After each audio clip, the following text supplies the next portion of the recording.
Salut à tous, Alexandra de la boutique d'astronomie Enastros à Strasbourg. Aujourd'hui, j'avais envie de faire cette vidéo pour vous expliquer comment j'entretenais mes différents télescopes. C'est parti!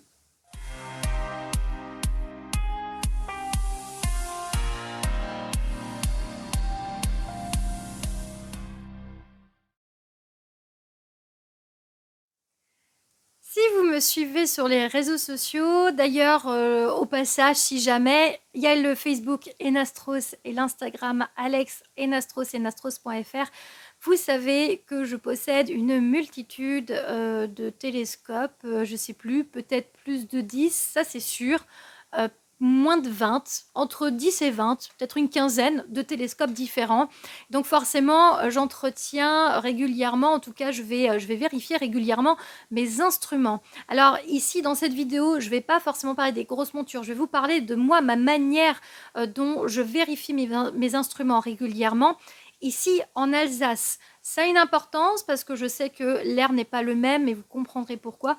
Donc ici, en Alsace, il y a quand même des températures assez bonnes toute l'année. Il fait très froid en hiver, très chaud en été. Donc on a quand même des grosses différences de température sur les périodes extrêmes au solstice. Et après, en fait, on va avoir très peu d'humidité dans l'air.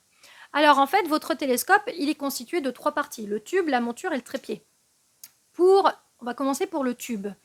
Alors en fait, ça va dépendre des tubes, puisque vous allez avoir les lunettes astronomiques avec des systèmes de lentilles, vous avez les tubes de Newton, vous avez les tubes de Max Suthoff et Schmidt-Cassegrain, vous avez également les Mellon, vous avez les Richter-Chrétien. Voilà, donc en fait, moi j'ai principalement des Mac Newton et lunettes.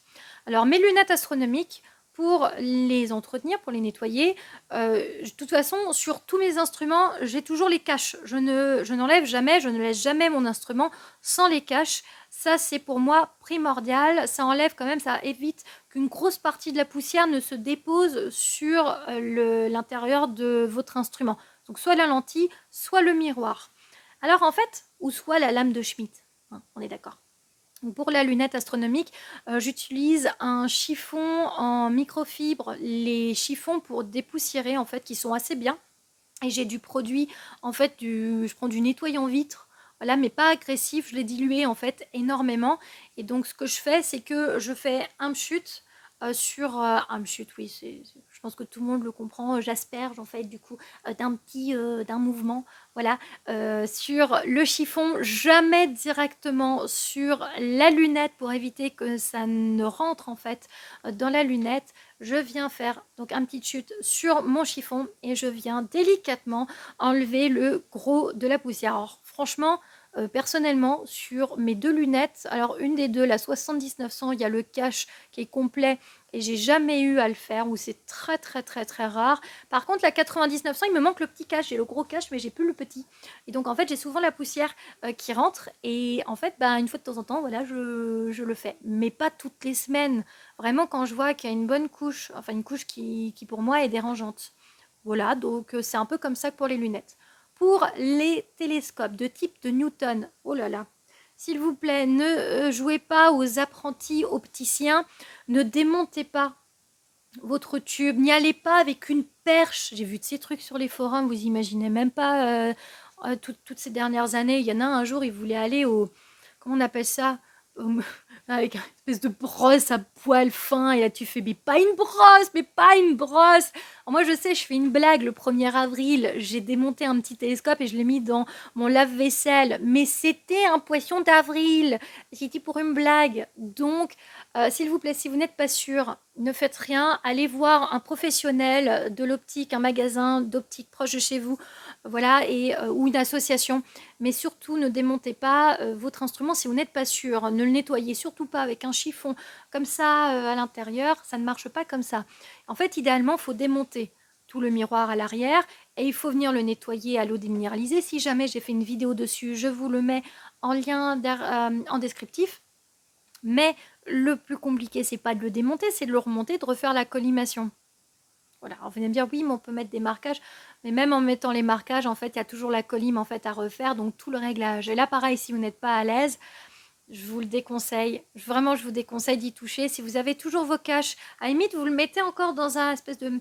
Vous pouvez mettre une pochette transparente, pas une pochette transparente, hein, un drap en fait encore par-dessus votre tube pour vraiment éviter que la poussière ne rentre dans votre tube de Newton. Et franchement, moi le mien, le tout premier, celui que j'ai acheté quand j'avais 17 ans, je l'ai lavé au bout de 10 ans. Pour vous dire, bon, c'est vrai que le Dobson, par contre, j'ai eu à le laver très rapidement parce que comme il est plus large, et ben là, quand quand je soulève le couvercle, il y a la poussière qui rentre plus facilement. Mais spécifiquement, je l'ai fait, mais j'aurais pu encore m'en passer, je pense, un petit peu. J'ai voulu le faire aussi pour la vidéo et parce que voilà, j'avais envie de le faire. Mais personnellement, je pense que j'aurais pu encore attendre un petit peu.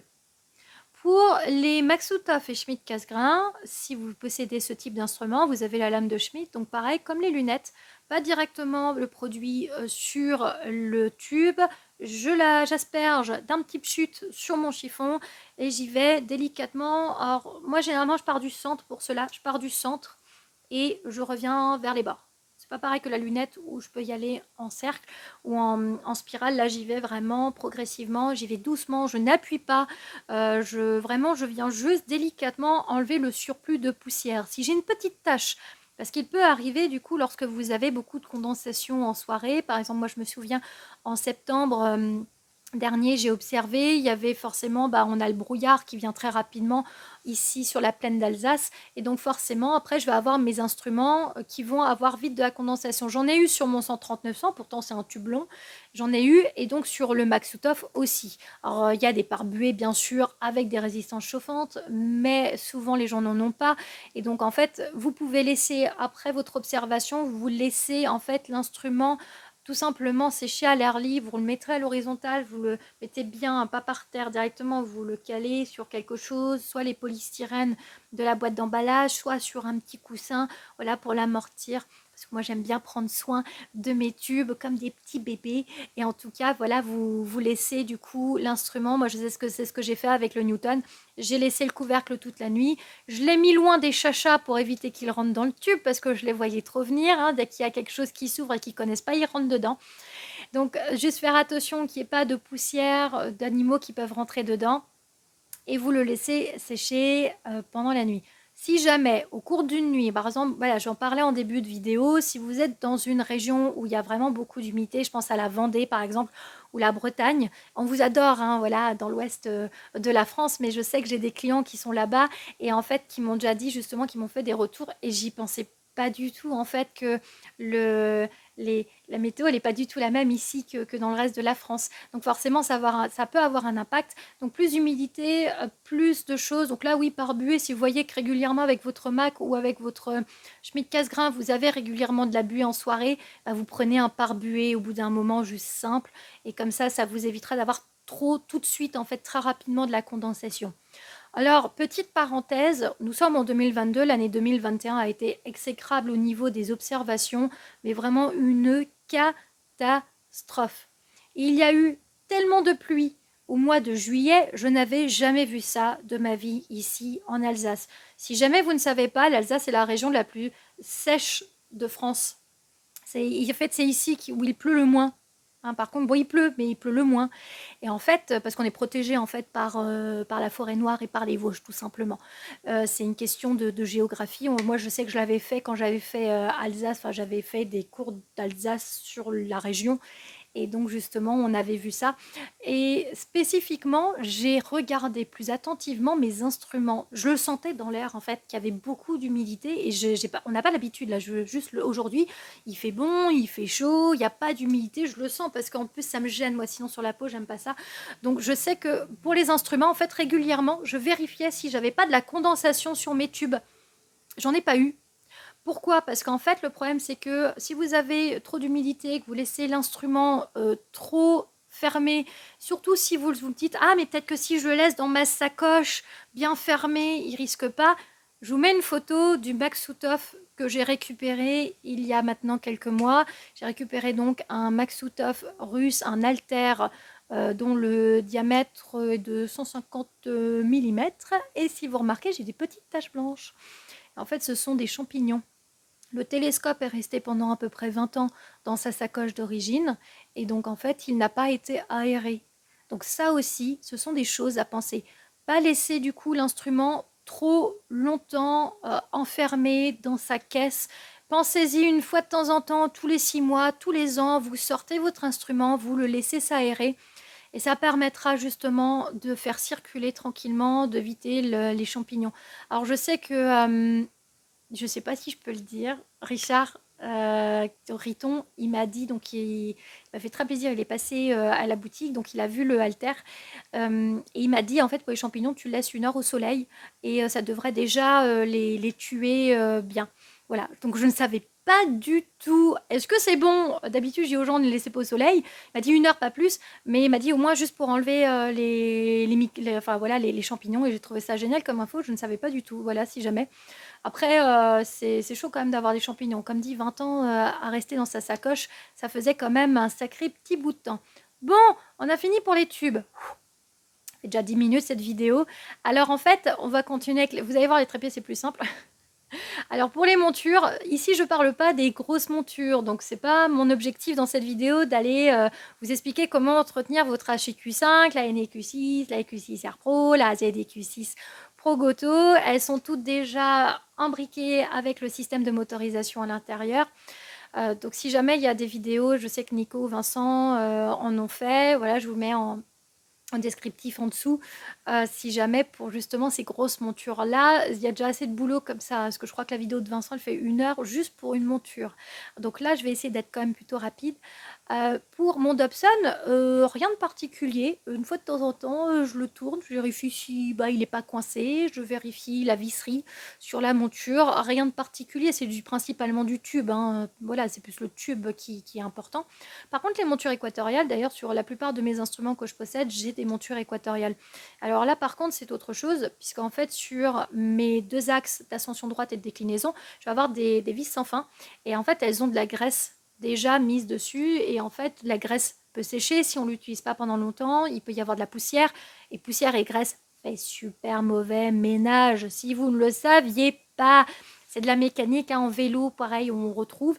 Donc si jamais vous avez vraiment une grosse couche de graisse, moi je sais ce que je fais quand j'ai des télescopes vintage comme ça qui viennent, qui sont très très très poussiéreux. Je nettoie tout au WD-40 et après je remets pour bien nettoyer. C'est pareil avec de la rouille, ça nettoie bien avec la brosse. J'y vais vraiment du coup dans la vis sans fin, entre les lignes, entre le filetage, et après du coup j'y vais, je remets du coup ma graisse solide pour faire du coup justement la machinerie correctement de la vis sans fin. Pareil, une fois de temps en temps, je fais mes mouvements d'ascension droite et déclinaison avec mes flexibles, de manière à ce que justement la graisse ne sèche pas et donc la poussière ne vienne pas s'incruster, s'imbriquer en fait du coup dans la graisse. Si jamais vous avez des moteurs, que ce soit le moteur double axe ou l'axe AD ou du coup le système de Goto, donc pareil avec par exemple si je pense à une NEQ3 ou une EQ5, pareil, vérifiez le graissage, vous l'allumez, vous faites vos mouvements sur vos 2 motorisations, vous regardez si vos vis ne se sont pas dévissées, si vos engrenages ne se sont pas désaxés, vous vérifiez si la graisse permet encore bien le roulement. Moi je sais que je dois vérifier mon EQ3.2 parce que je crois elle fait un bruit un petit peu plus présent, il faudrait que je rajoute de la graisse sur un des 2 mouvements. Voilà, si vous avez la ZGTI, ne l'ouvrez pas. Voilà, je l'ai pas encore fait. Pour le moment, elle roule bien. Je veux dire, il n'y a pas de graisse, il y a pas de, ça sèche pas. Vous, pareil, une fois de temps en temps, vous l'allumez, vous lui faites ces mouvements de manière à ce que les engrenages tournent. Voilà, spécifiquement, c'est un peu comme ça que je règle. Je vérifie aussi si toutes mes vis sont bien vissées. Je pense à la barre de contrepoids. Il y a une petite vis de sécurité. En fait, généralement, je le fais même à chaque soirée. À chaque fois que je fais mon équilibrage, je viens vérifier que ma vis, elle se visse bien. J'en ai perdu une il n'y a pas très longtemps comme ça, j'ai pas vérifié. Et je l'ai perdue, je sais pas, voilà, je suis trop deg. Mais voilà, bon, c'est la petite visserie. Pareil, je vérifie si j'ai toutes les vis au niveau des colliers, au niveau des petits flexibles, tranquillement. Pareil pour le trépied, exactement la même chose. Je vérifie que toutes mes vis sont bien vissées, au niveau même de mes accroches pour le... vous savez, vous avez au centre, donc vous avez effectivement votre trépied, mais au centre, vous avez trois supports, alors pas sur la EQ5, mais sur la EQ1, EQ2, soit en métal, soit en plastique. Regardez, je vous le montre. En fait, ça m'est déjà arrivé d'avoir un des supports centrales, en fait, une des vis, en fait, toutes les vis qui se barrent. Et en fait, je me retrouve avec mon trépied qui peut plus tenir et le pied qui s'ouvre comme ça et qui se tombe en fait pendant l'observation. Bah, enfin, vérifiez vos vis. J'étais dans les Vosges ce jour-là, j'avais pas de visserie, j'avais rien, vraiment c'était n'importe quoi. J'avais vraiment foiré mon truc, j'avais vraiment pas vérifié depuis très longtemps. Ça, c'est l'expérience qui joue aussi, voilà. Donc je vérifie en fait maintenant régulièrement que mes vis soient bien vissées. Ce qui est normal parce qu'en fait, plus vous allez l'ouvrir et le fermer, plus vous allez avoir les vis qui bougent. Voilà, pour une voiture, c'est pareil, hein. Pour une voiture, on vérifie les durites, on vérifie que au niveau de la batterie, les branchements soient bien fixés, on vérifie s'il n'y a pas de court-circuit, on vérifie si tout est bon. Bah là, c'est un peu pareil. Alors après, il reste les accessoires. Et alors pour les accessoires, alors tout ce qui va être renvoi coudé, oculaire, tout ce qui va avoir des systèmes de lentilles ou de miroirs, moi j'utilise des chiffons en microfibre. Pour mes lunettes, alors j'ai une petite pochette, j'avais acheté ça sur un site. Peut-être que je devrais les mettre sur mon site d'ailleurs, enastros.fr, si jamais. Il y a quand même pas mal d'accessoires. Pareil, j'ai des substituts maintenant, des produits justement pour tout ce qui est oculaire, accessoires. Regardez, je vous les montre en image. Donc vous avez voilà ce genre. Moi j'ai toujours mon petit chiffon dans ma petite mallette avec mon petit niveau à bulles qui me sert justement à nettoyer mes lentilles. J'ai pas d'accessoire particulier. Mon filtre lunaire, je le nettoie pas. Il est toujours en boîte. Donc je crois même pas qu'on puisse nettoyer un filtre. Très doucement. Ne le cassez pas. Voilà, pareil les sacoches. Si vous avez des sacoches, vérifiez qu'elle n'ait pas d'humidité en interne, vérifiez les tirettes de temps en temps. Les coutures, bien sûr, pas que la sacoche vous lâche en pleine soirée, c'est des petites choses comme ça. Juste checker de temps en temps, vérifier si vous n'avez pas perdu une vis. C'est pas grand chose en fait, mais c'est vraiment ces petits contrôles réguliers, une fois toutes les 2 semaines, une fois tous les mois. Si vous n'utilisez pas l'instrument, pensez bien sûr donc à la manipulation, à vos différents mouvements pour la graisse, pour voilà en équatorial. Vérifiez le tube de temps en temps aussi, l'humidité, s'il n'y a pas de condensation. Si jamais, je ne sais pas qu'est-ce que je pourrais penser, parce que ça c'est moi effectivement qui pense comme ça, mais est-ce qu'il y a d'autres choses? Je ne crois pas. Voilà, j'espère que ma vidéo, elle, vous permettra à prendre soin de votre instrument. Moi, je sais que mon petit bébé, mon petit 130-900 qui a 17 ans, bah, c'est un peu comme ça que j'en ai pris soin. Je l'avais toujours en sacoche, j'ai toujours fait attention quand je le sortais. Bon, il a quelques rayures et quelques bosses, bah, c'est normal parce que je l'ai sorti forcément en 17 ans. Mais voilà, par contre, la monture, je sais elle est bien rodée, hein, à force de l'utiliser. Lorsque je fais mon équilibrage, je change d'oculaire et j'ai mon équilibrage qui est mauvais. Donc ça, c'est avec le temps. Effectivement, il faudrait que je revoie aussi un peu la visserie sur celui-ci. Il y a des petites choses comme ça qui se font régulièrement. Vous vous doutez bien qu'avec le nombre d'instruments, bah moi, je fais régulièrement une fois de temps en temps, un à l'autre. D'ailleurs, en parlant avant de l'haltère, là, du petit Maksutov russe, il est prévu que je le nettoie cet été et donc il y aura la vidéo du nettoyage puisque je dois l'ouvrir par l'avant. Je prends le temps parce que c'est pas quelque chose qui se fait. C'est la première fois que je vais démonter. Bah non, j'ai démonté le Mac 90, donc ça va être mon deuxième Maksutov que je vais démonter. C'est quand même un beau bébé et donc je suis très contente de l'avoir et j'ai envie d'en prendre grand soin. Donc je vous ferai une vidéo. Je verrai, je ne sais pas encore quand. On verra, ça viendra. Je vous remercie d'avoir regardé ma vidéo. Elle est un petit peu plus longue que les autres. N'hésitez pas à vous abonner. Déjà pour voir le nettoyage du petit Mac qui va venir là, du petit Mac russe. Et puis même pour voir les autres vidéos, voir un peu les nouveautés. Là c'est l'été qui arrive, donc je vais avoir des soirées d'observation. Je vais faire quelques vidéos. N'hésitez pas également, bah non les réseaux sociaux, je l'ai déjà dit avant. On sait jamais, je le répète, le Facebook Enastros, Instagram Alex Enastros et enastros.fr. Faites de très belles observations à venir. À bientôt. Salut!